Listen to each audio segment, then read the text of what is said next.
ಜೀವನದಲ್ಲಿ ತುಂಬ ದಾರಿಗಳು ಎದುರಾಗುತ್ತವೆ, ಆದರೆ ಸರಿಯಾದ ದಾರಿ ಯಾವುದು ಅಂತ ತಿಳಿದು ಹೆಜ್ಜೆ ಹಾಕಬೇಕು. ಸಮಯ ಎಲ್ಲರನ್ನೂ ಬದಲಾಯಿಸುತ್ತದೆ, ಆದರೆ ನೆನಪುಗಳು ಯಾವತ್ತೂ ಬದಲಾಗುವುದಿಲ್ಲ.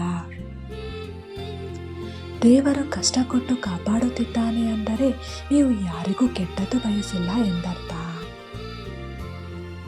ಯಾರಾದರೂ ನಿಮ್ಮನ್ನು ಅವರ ಕಥೆಯಲ್ಲಿ ಕೆಟ್ಟದಾಗಿ ತೋರಿಸಿದ್ದರೆ, ನಿಮ್ಮ ಸತ್ಯವನ್ನು ತಿರುಚಿದ್ದರೆ ಚಿಂತೆ ಮಾಡಬೇಡಿ.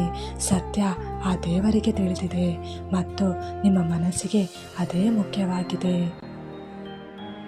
ಜೀವನದಲ್ಲಿ ನೆಮ್ಮದಿಯಾಗಿರಬೇಕೆಂದರೆ ನಾವು ಇನ್ನೊಬ್ಬರ ವಿಷಯಕ್ಕೆ ಅನಾವಶ್ಯಕವಾಗಿ ಕಿವಿ ಕೊಡಬಾರದು. ಮತ್ತೊಬ್ಬರು ನಮ್ಮ ಬಗ್ಗೆ ಏನೇ ಮಾತಾಡಿದರೂ ತಲೆಕೆಡಿಸಿಕೊಳ್ಳಬಾರದು. ದುಃಖ ತುಂಬ ಕೆಟ್ಟದ್ದು, ಯಾವಾಗ ಬಂದರೂ ಕಣ್ಣೀರು ಹಾಕಿಸಿ ಹೋಗುತ್ತೆ ಅಂತ ಎಲ್ಲರೂ ಹೇಳುತ್ತಾರೆ. ಆದರೆ ನಿಜಕ್ಕೂ ದುಃಖ ತುಂಬ ಒಳ್ಳೆಯದು, ಏಕೆಂದರೆ ಅದು ಯಾವಾಗ ಬಂದರೂ ಏನೋ ಒಂದು ಪಾಠವನ್ನು ಕಲಿಸಿಯೇ ಹೋಗುತ್ತದೆ.